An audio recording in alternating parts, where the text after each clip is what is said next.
সবসময় রান্না করতে মোটেও ভালো লাগে না, তাই 2 দিনের রান্না একসাথেই করে নিলাম। পুরুষ মানুষের অফিসে ডিউটি চলে 5 ঘন্টা আর মহিলাদের বাসায় চলে কাজ হচ্ছে 24 ঘন্টা। হ্যালো এভরিওয়ান, আসসালামু আলাইকুম। কেমন আছেন সবাই? আশা করি সবাই অনেক বেশি ভালো আছেন। দেশ এবং দেশের বাইরে যে যেখান থেকে আমার ভিডিও দেখছেন সবাইকে অনেক অনেক ভালোবাসা। অনেক দিন পর একটা ভিডিও নিয়ে আপনাদের সামনে হাজির হয়েছি। আজকে আমি কি রান্না করব আপনাদের সাথে শেয়ার করছি। প্রথমে সব কিছু আমি কেটে কুটে নিয়েছি আর এইদিকে আমি বাবুর জন্য ভাত বসিয়ে দিয়েছি। আজকে বাবু বসা ভাত খাবে আর এটার কারণ হচ্ছে আমি শাকটা সিদ্ধ করে নেব ভাতের মধ্যে দিয়ে। আমার বাবু শাক অনেক বেশি পছন্দ করে আর সেটা হচ্ছে সবুজ শাকগুলো খুব পছন্দ করে। আজকে আমি ধুন্দুলের শাক আমি বাবুকে ভর্তা করে খাওয়াইছি। অনেকেই জানি যে ধুন্দুলের শাক খায় না আর কি, এটা কিন্তু খেতে অনেক মজা গাইস। তোমরা যারা এখনও খাওনি তারা অবশ্যই ধুন্দুলের শাকটা ভর্তা করে ট্রাই করবা। একবার খেলে কিন্তু তোমাদের বারবার খেতে ইচ্ছা করবে। এদিকে আমি কড়াইটা ধুয়ে নিয়েছি, তারপরে হচ্ছে কচুর লতি আমি আগেই কেটে নিয়েছি। এটার কাহিনী আছে, আমার হঠাৎ করে কেন জানি কচুর লতি খেতে ইচ্ছে করছে।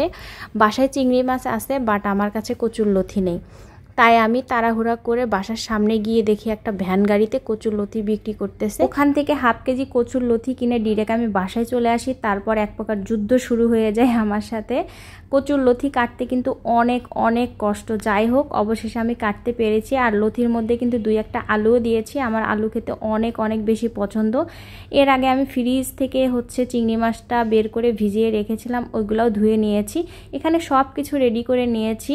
দিয়ে দিলাম হচ্ছে পেঁয়াজ কুচি, তারপরে হচ্ছে কাঁচামরিচ কুচি। লতির তরকারিতে পেঁয়াজের পরিমাণ এবং তেলের পরিমাণটা একটু বেশিই লাগে, পেঁয়াজটা বেশি দিলে তরকারিটা অনেক বেশি ভাল লাগে। আজকে সব রান্না আমি রেগুলার মশলা দিয়েই করব। তোমরা তো জানো কি কি দিয়ে রান্না করতে হয়, আমি তাই আর বলে দিলাম না কি কি দিতে হচ্ছে এখানে। এদিকে তরকারি সব কিছু রেডি করতে করতে দেখি আমার ভাত হয়ে গিয়েছে। দেন আমি চুলার জালটা অফ করে দেই। তারপরে হচ্ছে তরকারিতে লবণ তেল দিয়ে দেই। এখন ভালোভাবে মাখিয়ে নিব। একটা কথা তোমাদের সাথে শেয়ার করি, আমার লবণের ডিব্বাতে যতই চামচ থাকুক না কেন গাইস, আমাকে হাত দিয়ে লবণ দিতে হবে। কারণ হচ্ছে আমি চামচ দিয়ে পরিমাণ বুঝি না, হাত দিয়ে পরিমাণটা ভালোভাবে বুঝি। আমার মতো কার কার এই অবস্থা কমেন্ট করে কিন্তু অবশ্যই জানাবা। আমি লতিটা ভালোভাবে সুন্দরভাবে একদম মাখিয়ে নিয়েছি। যত লতি মাখাবা তত তরকারিটা বেশি মজা লাগবে। মাখানোর উপর ডিপেন্ড করে তরকারির স্বাদটা, কিন্তু মাখানোর পরে শেষের দিকে কিন্তু চিংড়ি মাছ দিয়ে আবারও মাখিয়ে নিয়েছি।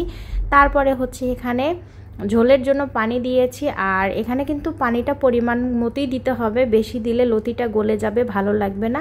আর কম দিলে তো সিদ্ধ কম হবে, ওইটা কিন্তু গলায় ধরবে। তারপরে ঢাকনা দিয়ে ঢেকে আমি চুলা ধরিয়ে দেই। এদিকে আমি মূলার শাক কেটে কুটে রেডি করে নিয়েছি আর এই মূলার শাকটা কিন্তু তরকারির উপরে দিলে অনেক ভালো লাগে। তরকারি কে কে পছন্দ করো মূলার শাক তরকারির উপরে? চচ্চড়ি হলে আমার মাও এরকম করে দিত তরকারির উপরে। আর এই শাকের সাথে কিন্তু ছোট ছোট যে মূলাটা থাকে ওইটা পরিষ্কার করে আস্ত রাখতে হয়।